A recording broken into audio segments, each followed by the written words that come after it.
Silakan. Baik, selamat siang teman-teman semuanya dan juga Dokter Yosef. Sebelumnya perkenalkan, di sini kami akan mempresentasikan tentang suka-sukaan. Saya sendiri Naila Syakira dengan NRP 129. Saya Nazara Mania dan dengan NRP 003. Oke. Untuk kasus yang di pertemuan kedua kali ini ialah ada soleh dan juga anak jalanan.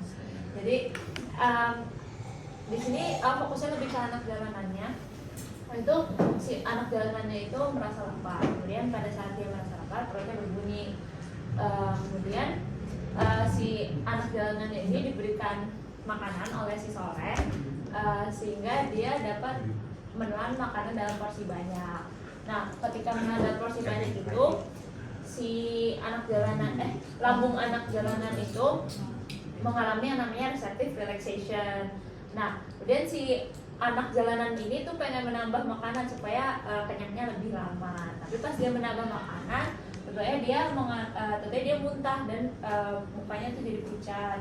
Terus selain itu mulutnya juga terasa asam. Ketika mulutnya terasa asam, kemudian sama si soleh diberikan air hangat.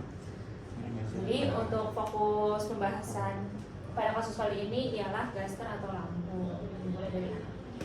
Jadi gaster itu merupakan saluran pencernaan yang setelah esofagus dan sebelum duodenum. Nah, gaster sendiri itu berada di regio epigastrium, di mana gaster sendiri itu berbentuk seperti huruf J. Nah, jadi pada anatominya yang pertama itu ada sphincter. Nah, itu ada sphincter lower esophagus sphincter. Habis itu paling atas ada bagian fundus, di mana pada bagian fundus ini hanya berisi gas. Habis itu corpus, ada fundus di sininya, ini corpus. Nah, habis itu yang bagian sininya itu namanya antrum pylorus. Nah, itu yang sini tuh pylorus. Nah, pada pylorus ini juga terdapat sphincter, namanya sphincter pylorus yang akan membatasi dengan duodenum. Nah, yang pada bagian sini tuh namanya curvatura minor, dan pada bagian sini yang besarnya itu curvatura major. Nah, itu terdapat vaskularisasi, yaitu ada dari arteri gastrika dextra dan sinistra, arteri gastroepiploica dextra, arteri gastroepiploica sinistra, dan arteri gastricae brevis. Inervasinya itu ada nervus vagus dextra dan sinistra, yaitu pada nervus ke-10 dan plexus sympathicus coeliacus. Nah, kemudian untuk bagian histologinya itu, jadi di dalam gaster itu kan di bagian dalamnya itu ada namanya plika gastrika atau disebut dengan rugae. Nah, plika gastrika itu kalau misalkan dilihat pakai mikroskopik itu dia bentuknya itu kayak ada yang namanya plika gastrika itu ngebentuk yang namanya valveola gastrika atau gastric pit atau kayak apa namanya sumur lambung. Nah, nanti di sumur lambung itu disitulah terletaknya tunika mukosanya. Tunika mukosa yang terdiri dari sel epitel silindris, lamina propria, dan mukosa muscularis. Nah, untuk sel epitel silindrisnya itu dibagi menjadi 6 macam. Ada sel mukus. Sel mukus itu yang fungsinya untuk menghasilkan mukus. Kemudian ada chip cells itu yang berfungsi untuk menghasilkan pepsinogen. Kemudian ada sel parietal yang berfungsi untuk mensekresikan HCl dan juga sel faktor intrinsik. Kemudian ada sel HCl itu yang fungsinya untuk mensekresikan sel HCl itu untuk mensekresikan HCl histamin. HCl itu mensekresikan histamin, sel G untuk menghasilkan gastrin, dan juga sel B untuk menghasilkan somatostatin. Nah, kemudian ada lamina propria dan juga ada mukosa muscularis. Itu yang di bagian tunika mukosanya. Kemudian kalau misalkan di tunika submukosa itu dia terdiri dari arteri, vena, dan juga plexus saraf Meissner. Nah, habis itu kalau misalkan di tunika muscularis eksterna itu kan yang terdiri dari 3 lapisan otot. Itu ada longitudinal, sirkular, dan juga oblik. Nah, ketiga tunika muscularis itu fungsinya itu untuk mempermudah pencampuran bolus dengan HCl. Nah, dan yang terakhir itu ada tunika serosa. Nah, kemudian selanjutnya fisiologi. Jadi fisiologi itu dibagi pada motilitas itu ada 4, ada pengisian, penyimpanan, pencampuran, dan pengosongan. Nah, pada pengisian, jadi kapasitas lambung ketika kosong itu sekitar 50 mili. Nah, ketika diisi makanan itu lambung dapat melebar hingga 20 kali lipat menjadi 1000 mili. Dia dapat menampung 1000 mili. Nah, pada saat pengisian terjadi receptive relaxation, di mana si lipatan-lipatannya itu, lipatan-lipatan tersebut tuh akan merenggang sehingga lambung dapat menampung makanan. Selanjutnya pada penyimpanan. Nah, pada penyimpanan itu ada namanya sel Schagel, di mana sel Schagel ini akan menghasilkan gelombang listrik. Nah, gelombang listrik ini dia tuh bergerak dari bagian fundus ke bagian pilorus. Nah, di mana dia tuh bergerak 3 kali dalam semenit.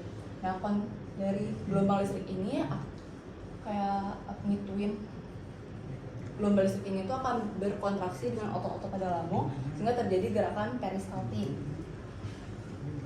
Nah, habis itu penyimpanan pada makanan di gastro itu terjadi pada bagian korpus, karena pada bagian korpus ini kan otot-ototnya itu dia cenderung lebih tipis, jadi gerakan peristaltik itu masih lemah gitu, jadi belum terlalu terkontaminasi dengan HCl.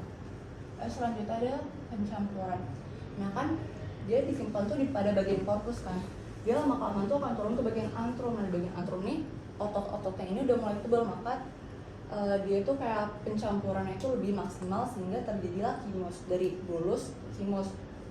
Nah, akhirnya di kimus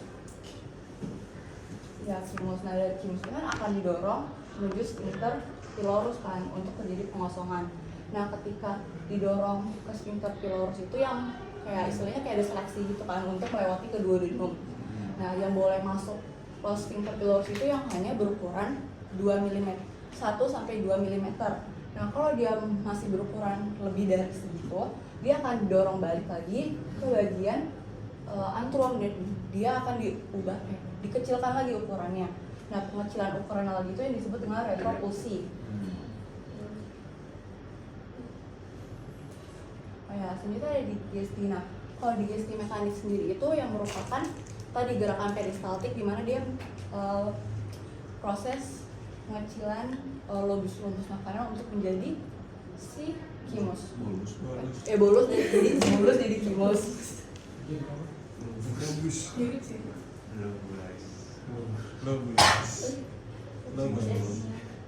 Kalau untuk digesti kimiawinya sendiri itu, jadi pertama lagi bolus masuk dari esophagus nih, terus kan masuk ke sphincter gastroesophagus, kemudian ke bagian fundus. Nah, pas bolusnya itu masuk, itu kan otomatis kalau ada makanan masuk akan merangsang yang namanya receptive relaxation. Receptive relaxation itu akan meningkatkan produksi hormon gastrin oleh di sel G yang ada di mukosa. Terus udah hormon gastrin terangsang itu nantinya dia akan meningkatkan pengeluaran HCl, dan juga hormon gastrinnya itu dia akan meningkat.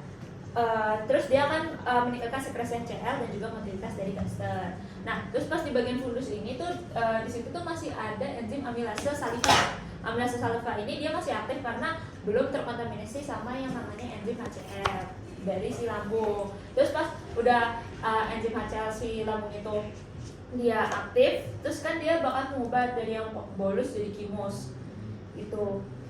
Terus sama ada yang namanya pepsinogen. Pepsinogen itu dia untuk mengubah.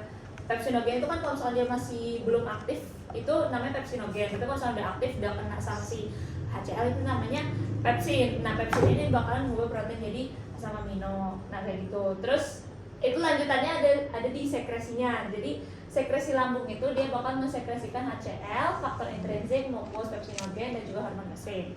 Untuk HCl sama faktor intrinsik sendiri ini bakalan disekresiin sama yang namanya sel parietal yang ada di tunika mukosa ini.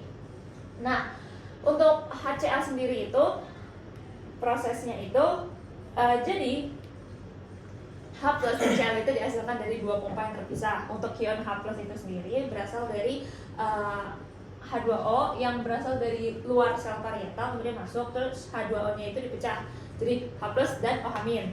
Nah, H plusnya itu nanti dia akan bertukar dengan K plus melalui transport aktif primer, di mana itu butuh ATP. Nah, di situ H plus sama K plusnya itu bertukar pakai yang namanya proton pump atau pompa proton. Terus H plus berhasil keluar dari sel dan berada di lumen. Sementara kalau misalkan K plus itu dia nggak menetap di sel parietal, tapi cuma kayak singgah sebentar aja gitu. Terus habis itu untuk pembentukan ion Cl min. Nah jadi kan H2O nya ini kan dipecah jadi H+ sama OH-. Nah OH- ini nanti dia bakal berikatan sama CO2 yang nantinya akan dikatalisis dengan karbohidrat anhidrase. Itu merupakan sebuah enzim yang ada di sel parietal membentuk yang namanya HCO3-.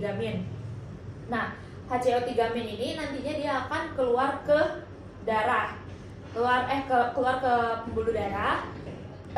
Dan juga di situ dia pakai ATP. Terus habis itu ATP yang digunakan oleh si HCO3- ini untuk keluar ke pembuluh darah itu bakalan dimanfaatin sama ion Cl- buat masuk ke dalam sel parietal. Nah di sel parietal itu nanti dia akan berdifusi terus habis itu nanti dia bakalan keluar dari sel parietal menuju ke lumen. Terus nanti H+ sama Cl- kan ada di lumen lambung, terus digabung jadi HCl. Nah, kemudian untuk si HCl ini tuh ada faktor pendukung sama faktor penghambatnya. Faktor pendukungnya itu ada apa aja? Pertama ada sel HCl. Sel HCl ini fungsinya itu untuk menghasilkan histamin. Nah, nanti histaminnya itu bakal diterima sama reseptor yang ada di sel parietal. Terus nanti karena penerimaan reseptor itu akan merangsang si sel parietal untuk menghasilkan HCl lebih banyak. Terus selain ada sel HCl, ada juga sel G. Sel G itu untuk menghasilkan hormon gastrin kan. Nah, si hormon gastrin itu nanti dia akan menuju ke pembuluh darah. Kemudian dari pembuluh darah dia akan disalurkan ke hormon gastrin ini akan diterima sama sel parietal dan sel HCl gitu. Sama mekanismenya kalau sel parietal dia bakal langsung ningkatin HCl-nya. Kalau misalkan ke sel HCl dia ningkatin histamin, habis itu histaminnya ke sel parietal, habis itu baru ningkatin HCl kayak gitu. Terus sama ada satu lagi vagus nerve.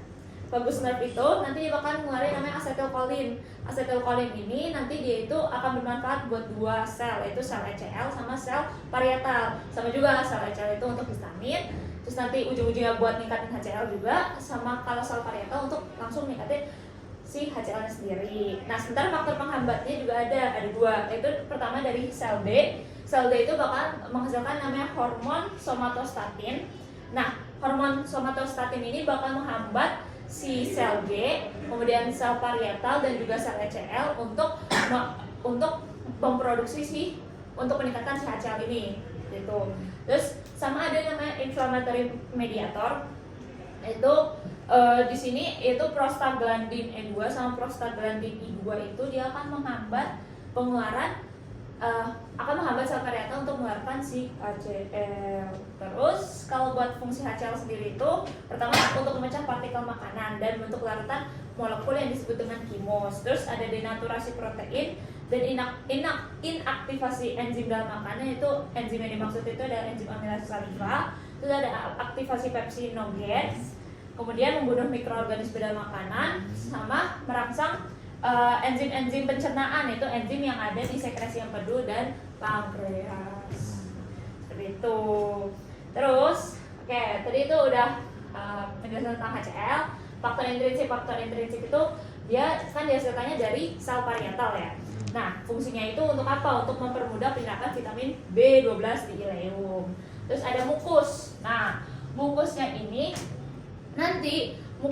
itu fungsinya itu supaya lambung enggak bolong-bolong karena adanya HCl yang sifatnya asam banget di lambung kan. Nah, mukusnya ini tuh bukan mukus biasa, mukusnya itu campur sama namanya bikarbonat. Jadi sebutnya dengan abar bikarbonat mukosa. Nah, itu tuh nanti itu yang disebut mukus yang dalam lambung itu abar bikarbonat mukosa, yang fungsinya itu supaya si lambungnya nggak bolong karena kadar asam yang terlalu tinggi. Terus ada pepsinogen. Pepsinogen itu dia disekresikan oleh sel chief cells atau sel zymogen. Nah, chief cells ini dirangsang sama ACH atau asetilkolin dan juga hormon gastrin. Nah, kalau misalkan pepsinogen yang belum aktif, pepsinogen ini kan kalau misalkan aktif disebut dengan pepsin ya. Nah, pengaktifan pepsinogen menjadi pepsin itu karena adanya kontaminasi HCl. Nah, nanti kalau sampai pepsinnya udah aktif, dia bakal mecah protein jadi asam amino. Gitu. Sama satu lagi itu ada hormon gastrin. Hormon gastrin dihasilkan oleh sel G yang ada di mukosa gaster. Gitu. Nah, hormon gastrin itu dia buat ngebantu motilitas juga, ngebantu sekresi sekresi sel juga. Terus faktor yang ningkatin keluaran dari hormon gastrin itu pertama adanya makanan yang masuk, terus adanya relaksasi, receptive relaxation, sama adanya vagus stimulation, itu yang nantinya akan menghasilkan gastrin releasing peptide. Gitu. Kemudian di lambung itu ada suatu enzim namanya enzim lipase lambung. Tapi di sini tuh dia fungsinya nggak terlalu sesignifikan fungsi dari lipase pankreas sendiri. Karena kalau misalkan untuk lipase lambung sendiri itu fungsinya cuma untuk memecah rantai lemak yang tadinya sedang jadi pendek. Yang mana di sini tuh fungsinya itu cuma untuk makanan-makanan contohnya kayak ASI, terus susu, keju gitu. Tapi kalau misalkan yang kayak lemak-lemak dari daging gitu, itu yang lemak-lemak yang kompleks atau yang rantai yang panjang itu nggak bisa dipecah sama lipase lambung, butuh yang namanya lipase pankreas. Penyakit muntah-muntah itu merupakan suatu proses pengeluaran makanan secara paksa. Nah, pada kasusnya anak jalanan ini, kenapa dia dapat muntah itu karena dia mengonsumsi makanan secara di mana terjadi peregangan pada dinding lambung secara maksimal. Jadi ketika dinding lambung itu meregang secara maksimal, reseptor-reseptor yang ada pada dinding lambung itu akan mengirimkan sinyal kepada medula oblongata dan diproses hingga menghasilkan refleks muntah. Yang ketika mau terjadi refleks muntah, epiglottis itu otomatis menutup dan uvula itu naik untuk menutupi saluran pernapasan. Nah, diafragma itu akan berkontraksi sehingga dia akan menekan si lambung. Nah, secara bersamaan ketika si diafragma ini kontraksi,